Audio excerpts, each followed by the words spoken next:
Francisco d'Ancona.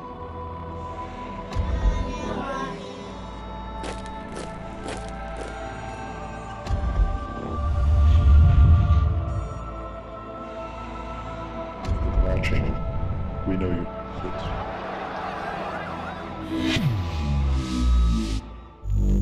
بسم الله الرحمن الرحيم والصلاة والسلام على رسوله الكريم نبينا محمد وعلى آله وصحبه أجمعين. Extremism disruption orders, or as some have called them, the end of freedom of speech within the UK. Joining me today to discuss the future of this piece of legislation and how it may affect Muslims is Salman Butt, editor and chief contributor of Islam 21C and contributor to the Huffington Post. Dr. Salman, Jazakumullah khair for attending today and joining us. Could you please summarize in your own words what the extremism disruption orders are and what consequences they could have? Bismillah, alhamdulillah, wa salatu wa salamu ala rasulillah. The extremism disruption orders are basically a host of measures which haven't been fully published yet. Some of them have been published or mentioned in the mainstream media by certain politicians, and they include a raft of measures, proposed measures, to basically limit the movement and the speech of certain individuals deemed as extremist by the state. So this includes limiting their ability to speak at certain venues, restrictions on their movement and travel, and so on and so forth. So if you're not going to say anything wrong, then why should you worry? That's a good question. I mean, many people may be, I suppose, lulled into that sense of security that says, if I have nothing to hide, then I don't mind, these types of measures and legislation and so forth. But if history has shown us anything, it's when states, no matter how publicly supportive they are of freedoms and liberties, if they get these types of measures and powers over their citizenry, it's only a matter of time before those powers are abused, and we've already begun to see this. This is evidence in the ambiguous nature of the definition of extremism, for example, and it's been used to crack down on basically people who are peaceful, don't call towards violence or anything, but they happen to be quite critical of the government's policies. Proponents of this piece of legislation, particularly from the Conservative government, would argue that subsequent readings of the law will iron out any possibilities that law-abiding, non-violent people will be censored, and that this is targeted solely at those with the potential to lead to violence and harm to others. Well, it's part of the clearly expressed mandate of these measures to, in fact, apply to people who are explicitly non-violent, who precisely do not cross that line between expressing opinions and incitement to violence and so forth, because there are already more than enough laws and legislation in place to prosecute people for inciting people towards violence and hatred of certain groups. You mentioned this in your article, saying that existing criminal legislation can deal with any potential for violence, and there's no need for legislation curtailing freedom of speech. So why are the government so keen and adamant to pursue this line? For what purpose? Well, first of all, existing legislation isn't there to serve the potential for violence. This is one kind of grey area, and it has been criticized for basically bringing in a kind of philosophy of pre-crime, that stopping people before they're about to do some kind of crime, similar to the Steven Spielberg film Minority Report in 2002, which painted a society in which psychics would predict that certain person would go on to commit a crime, and then they would intervene and arrest them. This is, uncannily similar to the whole notion of people showing a potential towards violence or about to commit violent acts. This is a whole discussion in and of itself. But I think in the film, pre-crime exists on the notion that if someone is preparing to do an act by word or deed, then they will do it. Absolutely. So, but the sorry to cut you off, but the key distinction here is it's neither word nor deed, but some other indicators for somebody allegedly about to commit a crime or on the pathway to commit some kind of crime, which invariably ends up as manifesting itself in religious symbols, in basically their beliefs, in their and this whole philosophy of radicalization comes into play. Okay, the logic, the internal logic of the attempts to stop a speaker at a university, say, from giving a speech which may have non-British values expounded, is that this could then influence someone to hate the West. And if they hate the West, then they could possibly fight against it. And if they fight against it, then they could possibly engage in terrorism. I mean, what's wrong with that logic? Well, first of all, it's based on a completely flawed foundation that people, because of their beliefs, are motivated or mechanically pushed along this conveyor belt towards violence. So all of the alleged Muslim terrorists, none of them committed their alleged crimes because of their religion? Yeah, so when we say because, okay, something like this word because, or what is the cause of something, we've stepped outside of the realm of ideology and just media punchlines and rhetoric, and we've stepped into the realm of logic, okay, because we're talking about causes and effects. And the vast majority, if not all cases of empirical cases of people committing acts of terrorism, which is violence towards, for example, civilians for a political end, they have concluded, and there's absolutely no empirical evidence to say that someone's religious extreme views, however you want to define that, causes terrorism. And this is comprehensively shown in the academic community. It's comprehensively shown using empirical studies of people who carry out acts of terrorism. You wouldn't discount someone from Tamil origin who engaged in the Tamil Tiger struggles of the 80s and 90s. You wouldn't say that wasn't because they were Tamil. Similarly, during the struggles of the 70s and 80s for Irish independence, surely the reason why someone is engaging in terrorism would be to achieve independence, and their being Irish is a crucial part of that. It's a crucial part in terms of that's who they are, it's part of their identity. But in terms of a causal relationship, it has very, very little, if anything, to do with what motivates violence. Okay, if you look at the examples you've given the Tamil Tigers, motivated by what? Independence for their people, a political grievance. If you look at the provisional IRA and the IRA, it's motivated by the desire to fight imperialism, desire to free themselves from British colonial, the legacy of British colonial rule, for example. These are all political motivations, and in both cases and in all cases that we've seen in the academic record, their religious or ideological kind of extreme beliefs, however extreme they are, they do not cause, or they're not even correlated with those who carry out acts of terrorism. And this is shown clearly by just looking at control samples. So the Catholicism of an IRA member or the Hinduism of a Tamil member doesn't affect them or cause them. So it's easy to see it as a post facto justification, the religious ideology and the language that people use, rather than an actual cause, like a mechanical cause that pushes someone towards violence. So if somebody happens to be Catholic and Irish and growing up in that kind of socio-political climate, then the language they use, the metaphors, the imagery, will be deeply, infused with Catholicism, that kind of language.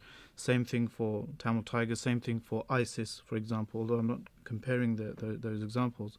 Same thing for the Lord's Resistance Army in Africa and other kind of revolutionary movements in Latin America. Their religious ideology is just a language from which they use terminologies and metaphors and so forth, and an ethical framework to justify actions that they've already decided to take based on political grievances and political issues. In the preview to much of this legislation, we've had David Cameron's speech at conference, we've had Theresa May's speech.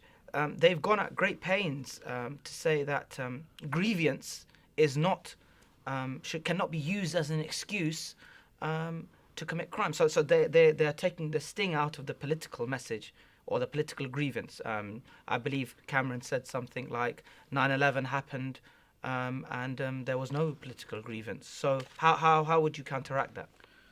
Well, this actually, to uphold these propositions, actually requires an active, blocking and ignorance of the clear, stated motivations of people who carry out these terrorist attacks.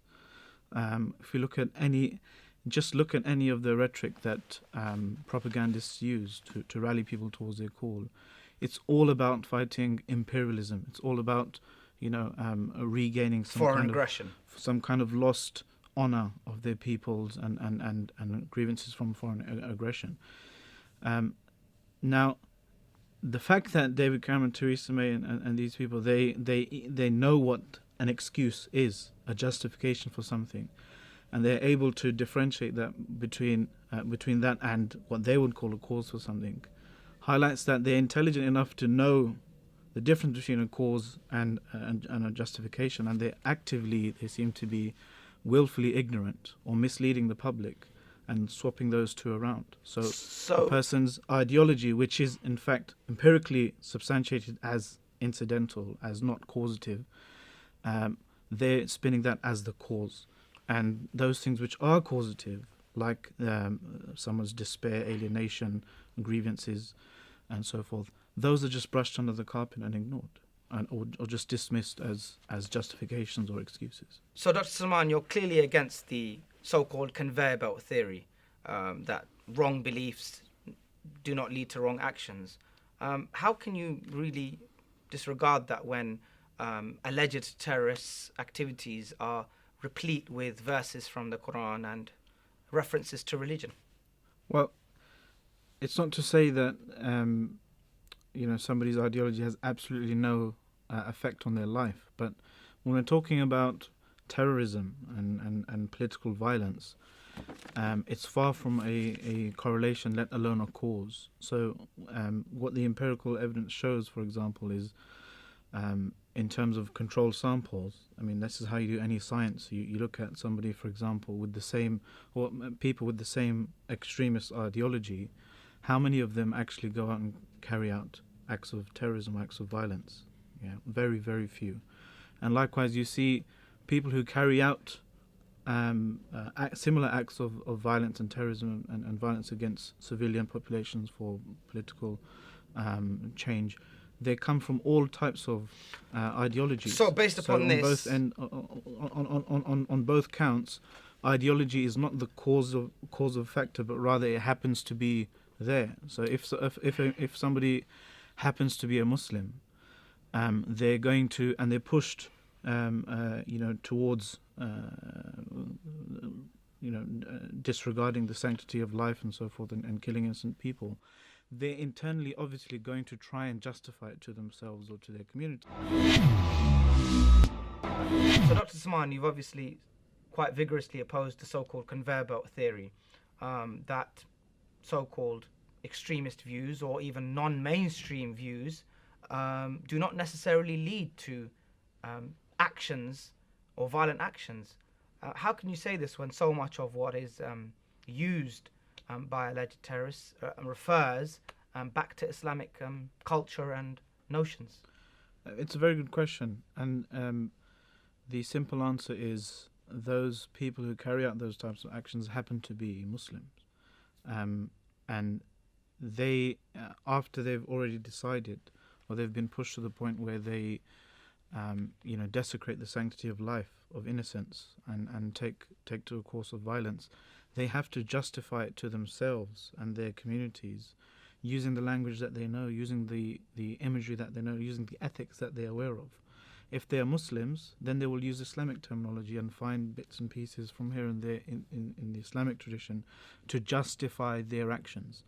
And it's very different to the conveyor belt theory, which proposes that merely a misunderstanding of Islam, or a particular reading of the Quran or the Islamic tradition, pushes people along a path towards violence. Yeah, and unfortunately, this is not just with the neocons or people on the extreme or moderate right of centre.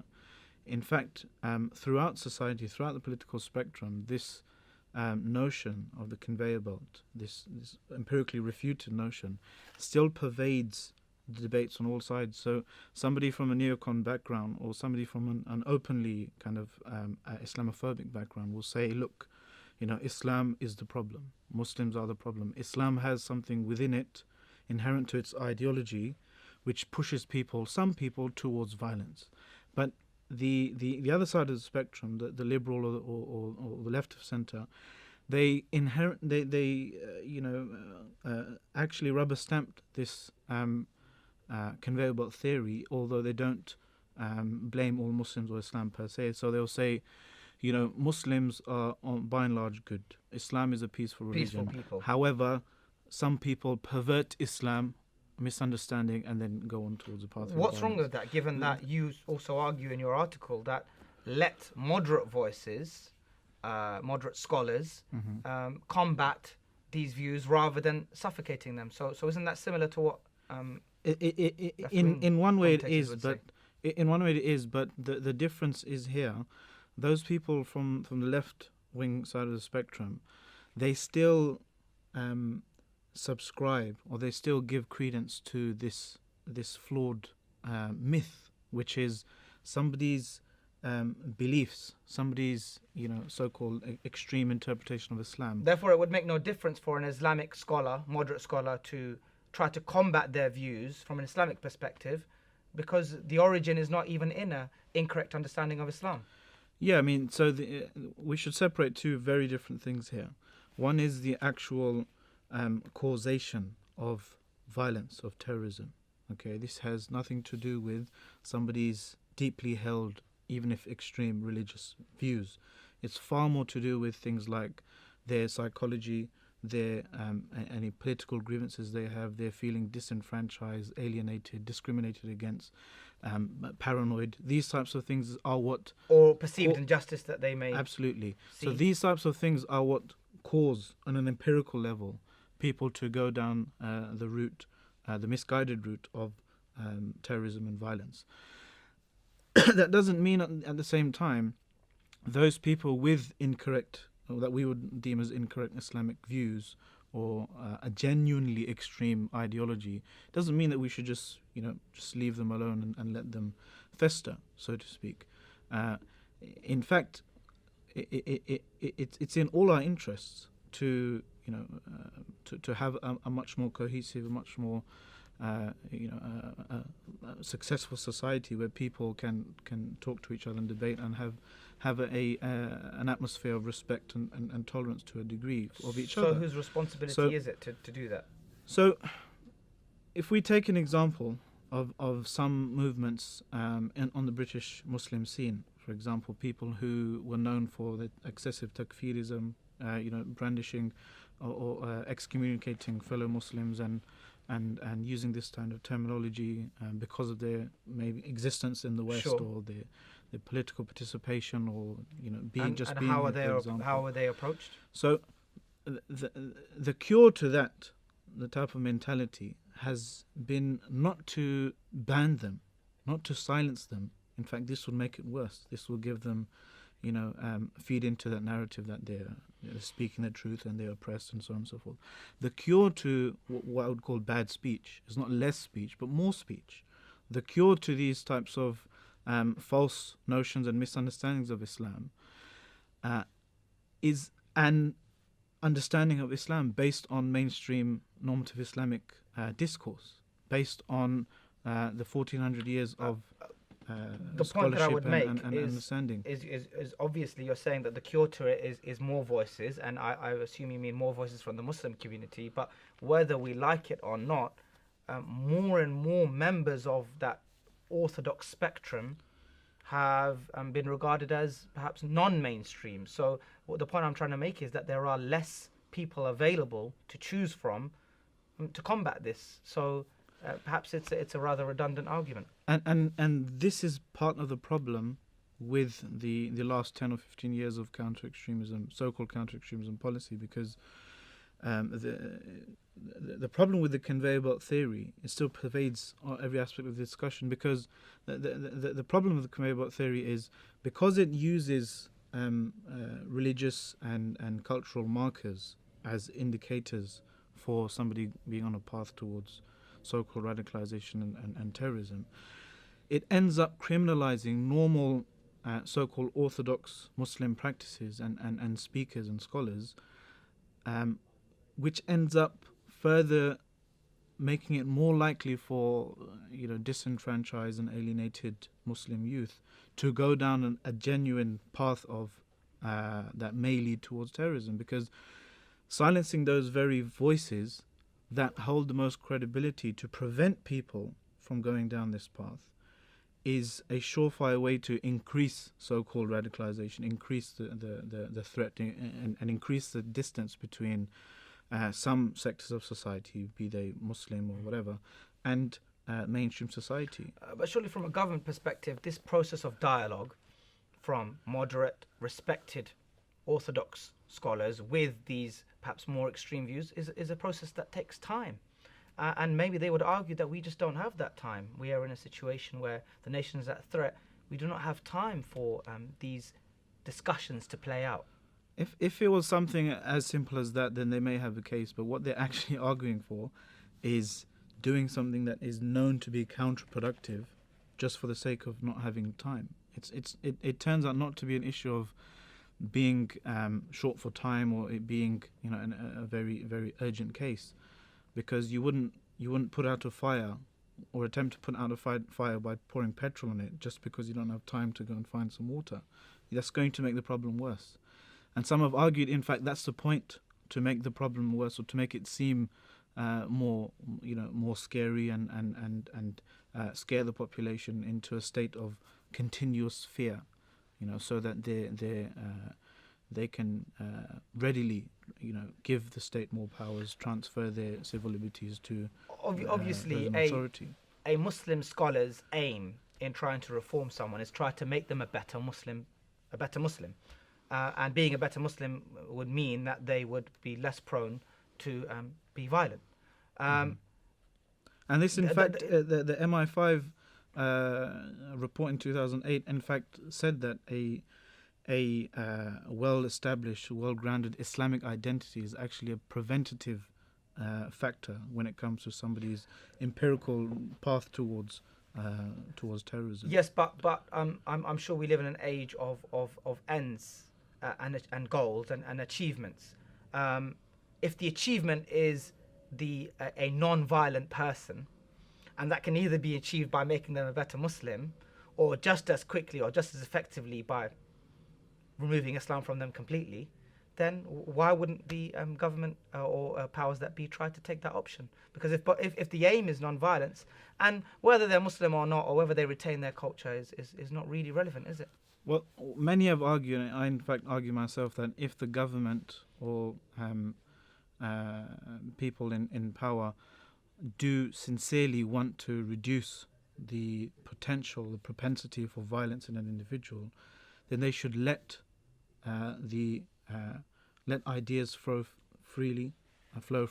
They should let Muslim scholars and leaders that are mandated from the grassroots take their positions and teach Islam to the public, because this has empirically been shown to reduce their likelihood towards violence. But one of the many problems of this scenario is, and the reason why this isn't happening, is a conflict of number one, ignorance. Being under the impression that this conveyor belt to violence is something valid, which is not. It is not. But secondly, a conflict of interests also within different departments, different industries, and so forth. So, the security industry, intelligence, so-called defense industry, they need to justify their existence and increased budget for military spending and security services spending in a time of austerity. Certain people with a particular authoritarian ideology, they want to make the masses easier to manipulate and easier to control and so it's forth. interesting. So there are some people within the political media and security establishments against whose interests it is to have a genuine reduction in the amount of fear in the general population. It is interesting to note that Brendan O'Neill, one of the journalists at the Daily Telegraph is not necessarily known for its liberalist views, very much supports your theory and regards the curtailment of freedom of speech as a very dangerous slope. Absolutely. I mean, at the beginning of the article, I said, you hope that those who wish to do you harm lack the requisite subtlety and intelligence to actually, clamp down on your rights and your freedoms without, making a mess of it and without drawing so much attention to themselves. And it used to be that these mishaps in the so-called war on terror only affected Muslims, but now it's clear that many people, non-Muslims, from the left side of the spectrum to the right, are all saying. Many people are saying, "Wait a second, you're going too far now. You can't police our thoughts. You can't, ban someone from uttering a legal opinion, which is perfectly legal and perfectly peaceful." So I think we have an opportunity there to work with different Okay. people from different parts of the spectrum here. Dr. Saman, thank you for that. My pleasure. In summary then, viewers, I think it's safe to say that the end of freedom of speech is something we should all be wary of, and that the extremism disruption orders are perhaps not disrupting extremism and not effective in their current form. Join us next week where we'll be looking at another article and the author and discussing in depth the theories presented. You can look at today's article and all future episodes on our microsite and join in the discussion. Thank you very much. Wassalamu alaikum wa rahmatullah.